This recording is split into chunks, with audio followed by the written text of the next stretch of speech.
Hi, everybody. This is Martha Creek. MarthaCreek.com is the way to contact me. My email's there, the phone number, anything in the world you'd want, as well as hundreds of videos and podcasts and all sorts of things. And I call these moments mentoring moments with Martha. And I get to hang out with the coolest people on the planet. And you're going to meet another one of them today. This is Reverend Kathleen Flynn. Hello, Kathleen. Hello, Martha, and everyone out there. I'll give her a more formal introduction in a minute. What you could know, however, is that we're in the same place in Ajijic,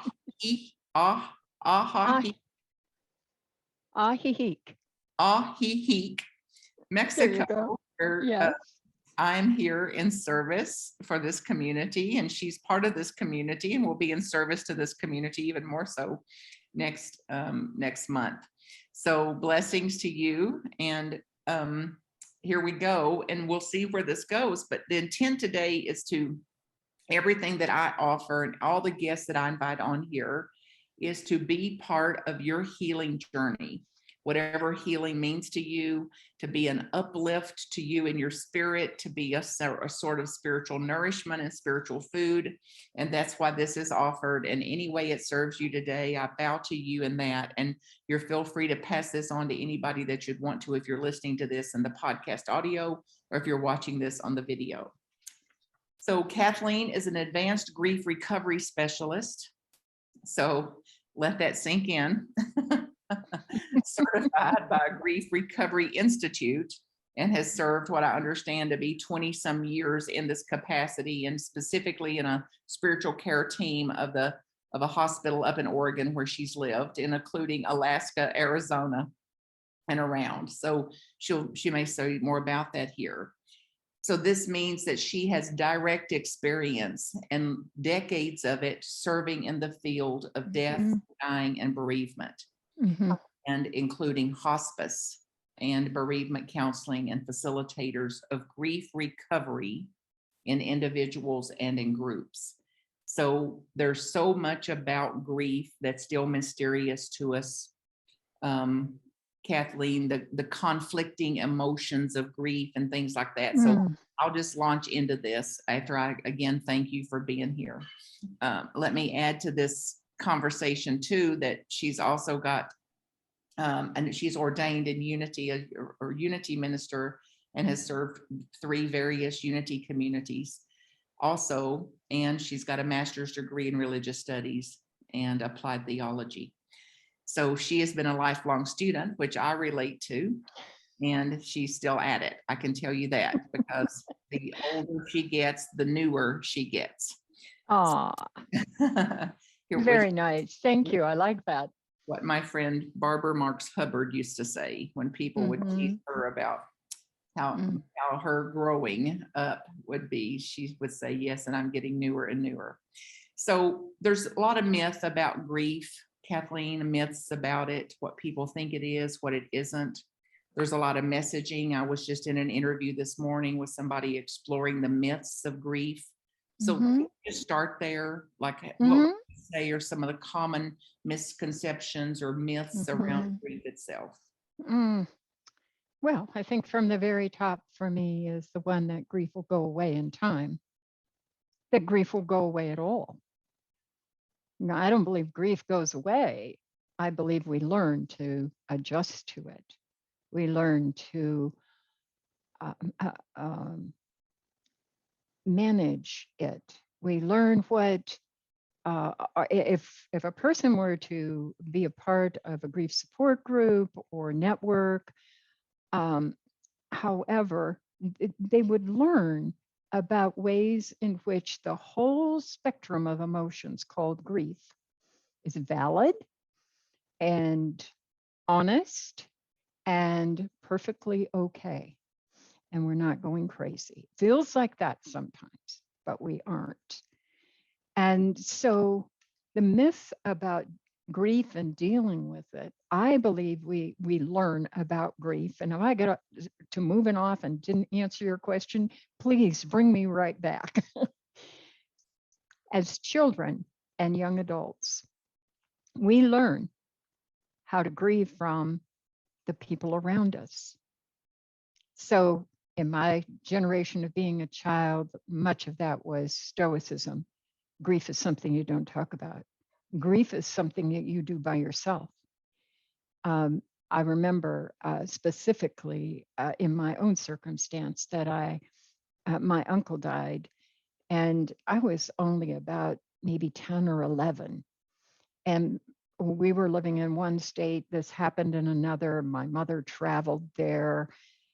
And then when she came back, nobody ever talked about it.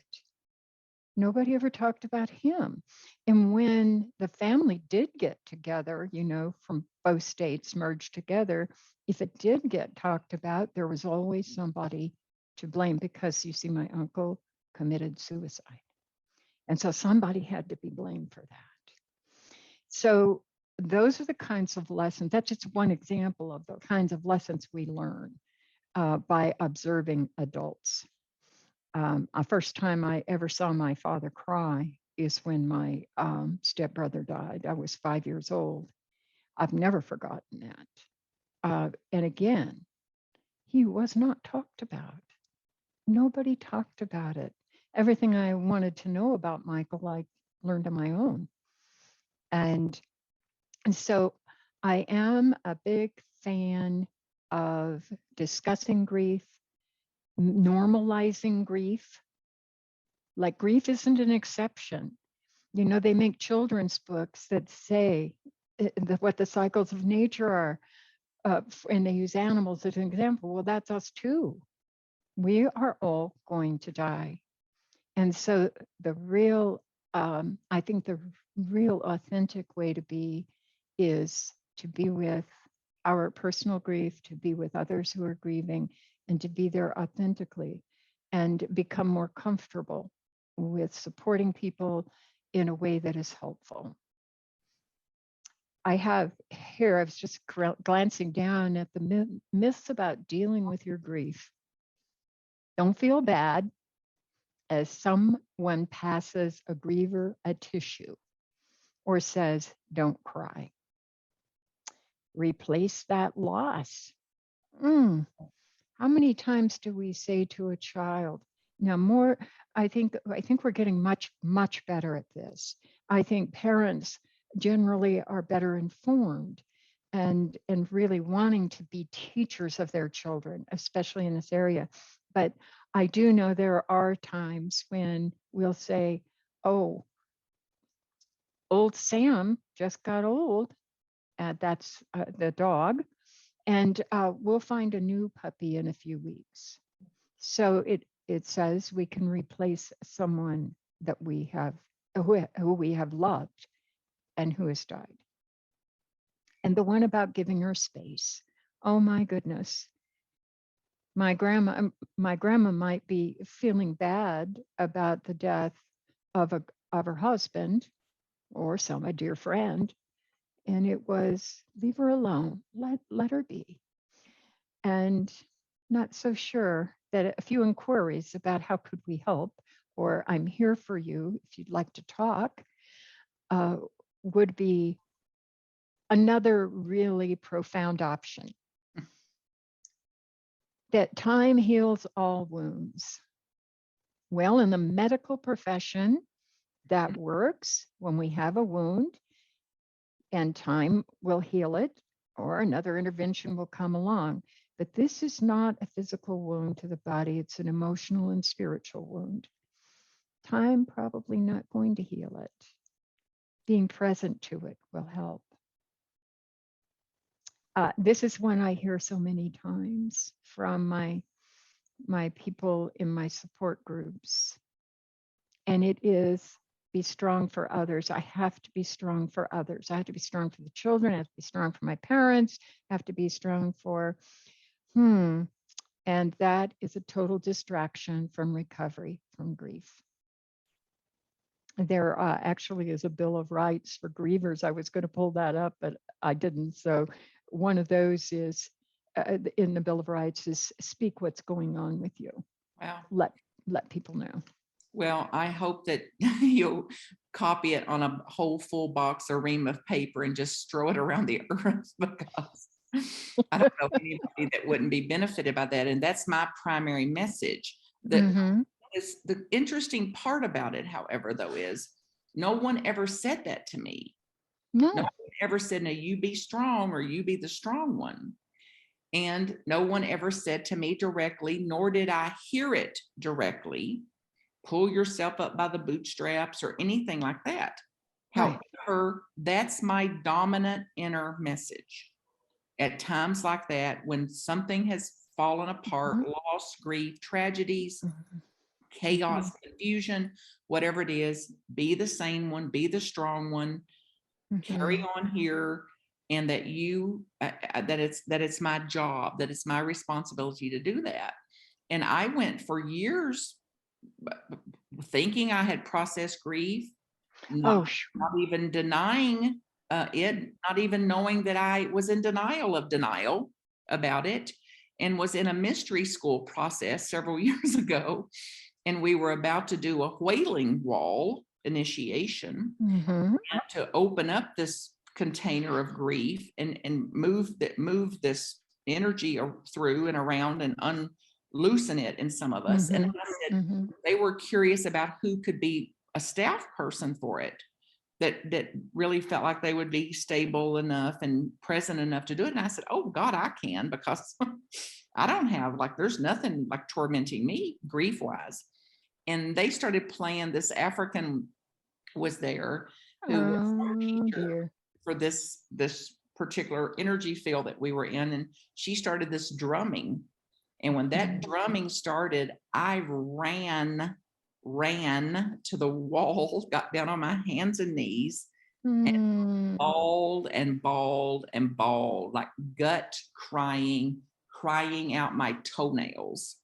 It Mhm. felt like it was like a reservoir, like a dam broke loose of some Mhm. sort. Mhm. And I was willing for it too. I stayed right there with it. Like, I'm not, I don't know what's going on here. So whether I'm crying for myself or my ancestors or for everybody in this room, I don't know.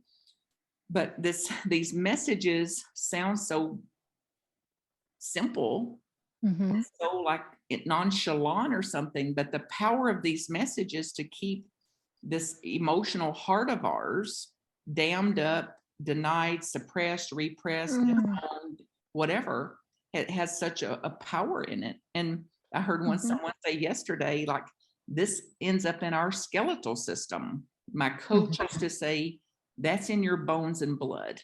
Mhm. You know, Mhm. we've heard about, Mhm.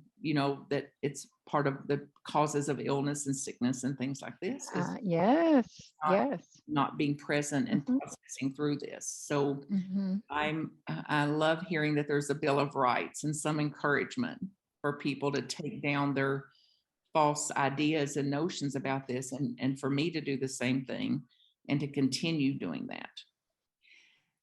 Speak a little bit about, if you would, when you've got people there in groups. So it appears you have willing people, Yes. willing for recovery, people willing to move through some of this. Mhm. Um, and is that willing, is it the pain that's motivating them to there, or do you believe that people come to recovery support groups and things like that believing that they can feel better, that Mhm. grief recovery is a real thing, that you Yes. actually can Yes. recover from grief, through grief? Oftentimes people, um, I'm in telephone contact with about 400 people a year. And the initial contact is um, to just do a check-in with them. And this is my most recent work, and the work that I'm moving into retirement from. But the hospital that I work for in Santa Fe, New Mexico, we started a grief support program. So here's what motivates them to come to a group. And a group isn't for everybody. You know, I've actually facilitated groups in Oregon and Washington and New Mexico. And reaching out helps them know that someone cares. Now, the people that come are those generally who do not have anybody, a close friend, a minister, someone who has the ability to walk with them. I was on a conversation last night for an hour with a woman who truly has no one. And we talked about, and she previously had been in grief support group and she's going to come back. We talked about things she could do in the interim. Also, the ones that you mentioned, people who are aware that we can learn more about grief and put it into practice. Grief is a broad name for the set of emotions. Now, Alan Wolfelt, who I did study with years ago, talks about the activities of mourning.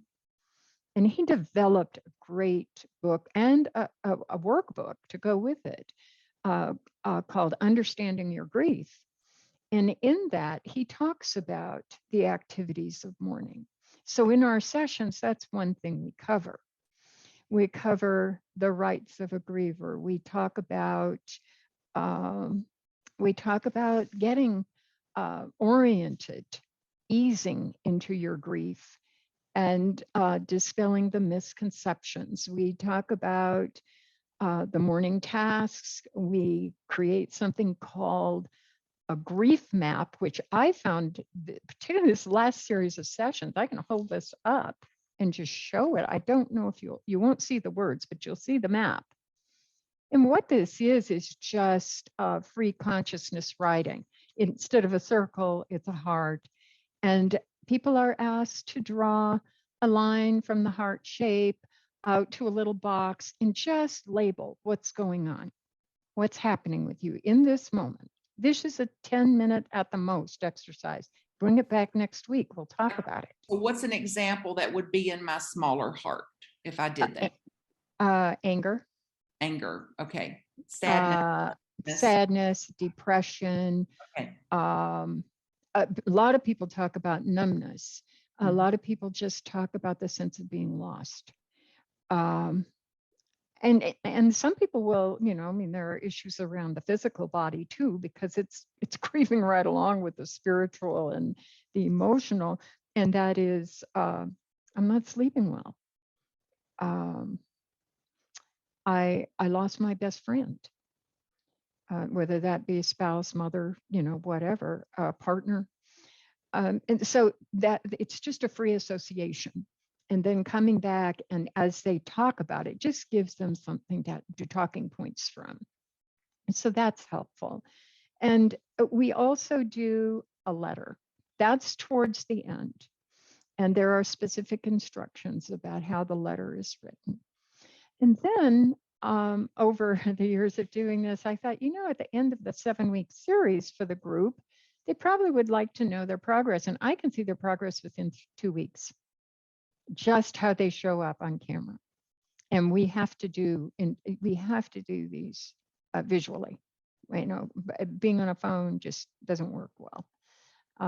Anyway, there is a way that you can do the reconciliation on the grief journey. And then the last session we talk about, well, is this still true for you? Have you returned to stable eating and sleeping? Most people are by then be able to say that they are. And so, and there are many more. There's about 10 little points. So grief support groups are for some people. Honestly, I believe some people can do all right with some reading, especially if they're 2 or 3 months past the grief. And let me just sidestep to say a whole lot has to do with how your beloved died. Is this a hospice expected death? Is this a sudden death? Did it have trauma with it? People need extra help then. So I interview people in the very first week before we have our group, so I know what the story is. And then through a couple of sessions, then we might talk one-on-one if there's something going on. Trauma, for instance, really does, I believe, need some one-on-one attention. And EMDR is great for that, visual EMDR. That's not in my bailiwick, but I do have places I can refer folks. So 7 weeks, and once they get with it, they come and the magic moment in a group is this. I love it when this happens. The first 2 weeks are open. Then we close the group on the second week. They know those are the people they're going to be with. When they reach out to each other, that just feels so magnificent. I know that we're going to have really a great, productive healing time with the concept of grief recovery. Speak a little bit about, Kathleen, there's a term that Carolyn Mace uses called woundology, and that we need to guard against our connections with people and our relationship with people being defined by our wounds. So if I meet people, if I'm gathering in a support group and we're the survivors of a suicide of a child, or we're the survivors of a parent, or we're survivors of a tragedy or something, then what can you say from your experience and heart in this that would ensure that we're not there to continue awfulizing this, that we are actually there in recovery, and what we want to guard against, we have a different connection with people other than through our wounds? Mm-hmm. Well, let me say, first of all, I wouldn't, if we can avoid putting people who have had tragedies, the death of a child or suicide, there are specialty groups, and they're always really good. Well, we've had people like that. And I think that are still in their wound. So Martha, I think there's a period of time that we respect the wound. We respect the identification of this is my wound. Sometimes it's just too early to move beyond that. So they'll come to the group and they probably won't move too far. In fact, a lot of times they'll quit before the group is over. And then we reach out and say, if you'd like to come back to the next group, maybe we should talk about a few things that will help you proceed through the whole group. So I do think those things do need some one-on-one attention, and in a safe group. Here's the part about groups that is, this is the bottom line foundation for a successful group. It has to be safe. It has, and the safety has to be defined. And our 12-step programs are great at this, because when you come to a 12-step program, the readings at the beginning instruct about how we're going to be with each other.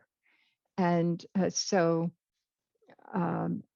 we want for people to feel safe and not to have to be the victim, further victimized by somebody else's advice in the group. So we just ask people not to crosstalk, but to hold sacred space for each other, because this is sacred work. Amen. Yeah. Amen. Amen. Well, I ask every single person I sit with, if somebody's going to be listening to this message, this conversation that you and I had today, knowing it's offered for healing, restoration, renewal, and uplift of your emotional well-being, your spiritual well-being, and your physical well-being. And they're going to be listening 10 years from now, 2,000 years from now. What message would you want to convey to humans listening to this? What would you want their takeaway message from this time that we've had together to be? I really would hope for humanity, and particularly the Western culture, that we will get real about grief and death and dying, and that we would educate ourselves, that we would have enough, and that we always work from here. I'm can't see it on this, but here, work from here, because it just won't lead you wrong. allow yourself to be uncomfortable with somebody who's in grief and learn how to be a griever. Learn how to be, I think one of the definitions from best friend ought to be, she sat with me when I didn't even want to sit with myself. Yeah. Yeah. Mhm. Yeah, that's Yeah. beautiful, honey. Beautiful. Mhm. I'm thinking Mhm. about today too, as I was reflecting on this, and I did an interview that prompted some conversation yesterday about this. Some of the effects of grief is that we came into this life under a delusion that we're not going to die, that death isn't real, that it doesn't apply to me. Mhm. Like, here, Martha's been born today. Martha, here's your God certificate, or whatever term you use. You'll live to Mhm. be 70 Mhm. plus years old, and you're not ever going to have any problems at all. You won't have any aches or ailments, or you won't have any tragedies, or you won't have any losses or grief or anything. And that, so then anytime, so we're under some kind of spell of that. Yeah. And it's a Yeah. fantasy based notion. And we have to have some of it to cope with all that we've got to deal with here. But until we come out of this delusion that this is not actual, this is not real, this is a fantasy based, fairy tale based myth, and Mhm. the actual factual lay of the land here in the physical, with human heartedness, a physical heart, an Mhm. emotional heart, an Mhm. emotional heart that feels, that gets attached to people, that loves people, Of course. doesn't love people, a spiritual heart that is infinite and eternal, that cannot be shattered or heartbroken, but that this emotional heart can be shattered, Mhm. can be heartbroken. And Mhm. that Yes, it can. it's like accepting that. So when you hear Mhm. terms like heartbrokenness, and I'm heartbroken, and that, Mhm. like, what is your response to that, or how can you make sense of that, or give hope to? It's comprehensible, Mhm. and it's not, and the, it's not the real. It's not the biggest heart. There's another heart that's Yes. bigger than this, and it's Yeah. our emotional heart that's actually broken. Yes, it is our emotional heart that is broken, and it's very real. It feels very real. And for someone who's saying that, I think the first step is to just move alongside of them and understand and allow them enough time, a week or two, or whatever relationship you're building, to be confident that they can trust you, because trust and safety go hand in hand. And then we can, my own theology, I do not use, however, I believe we come here. Our soul asks for a rebirth to learn what we really want to know, for our soul to grow. And so the process of ending that experience, or that experience ending, I should say, is death, and the soul leaves the body. Um, People talk about those sort of things, and they talk about engaging or awarenesses of those in the afterlife being present with them, and it feels so real. And I believe it is real. I don't believe they do that forever. I think they go on to where they want to go, but there's that transitional time. So yes, indeed, I think the honest thing to do is just to address the feelings, meet people right where they're at. If that's their belief system, trying to change it in that moment is probably not listening to your own cues. So wait until that opening comes. And here's an example. As a chaplain, I've been in the emergency room time and time again with families who have just lost their loved one, and sitting with them until through the intense grief. through the very intense grief, and at some point, there will be a shift. I don't make it happen, it just happens. And then generally, they'll ask a question. What happens next? What do I need to do now? Now I know. And that's just an example of when somebody just died. But when somebody's grieving, now I know they're open to hearing me. Silence speaks volumes at times like that. Yeah, it's when there's a listener, when there's a listener present, Yeah. somebody holding the sacred space. Yeah. Mhm, mhm. So our time is at the end here. I could talk on and on and on about this. So I know I know you could. we've just opened up a tip of an iceberg here. So I encourage you listeners to be to take away from this something, which is how to be a griever, take responsibility for your own grieving, to absolutely know that it's normal. Some of the things I've heard here today, that there are resources for you, individual support, therapeutic support, group support, and all matters of things like EMDR and havening and other things that have proven therapeutic here in this. So I'll remind you that you are not alone. You do not have to do this journey alone. And somebody told me once on the topic of grief, I still love her. I'm very grateful for her today. 3 things I know about grief, Martha. One is you don't have to do it alone. 2, you cannot do it wrong. And 3, it'll take longer than you like. That's So, true. anything, That's very Kathleen, true. All of it. do you want to put your email out, honey? That's entirely up I to you. do. I do. I'm very happy to put that out. It is simple. It is logsue.9@gmail.com. Now, let me tell you, that stands for Light of God Surrounds You, the initials, .9@gmail.com. Please write me. I do presentations to public groups. I've done some on internet. And then, of course, I conduct grief support groups as well. So, but I do have a full presentation on grief if any organization is wanting to have that sort of thing. Thank you for that. And somewhere somebody is getting a line today. So marthacreek.com, blessings to you all the ways that you serve the world and yourselves and whatever is in your heart to be and express that here on the earth, and Godspeed as you do so. And until we meet again, I thank you for being here today and for all that you're doing. Thanks again, Kathleen. Thank you. For your heart and service here, honey. It's lovely. Yeah. Thank you. marthacreek.com if I can support you. Blessings.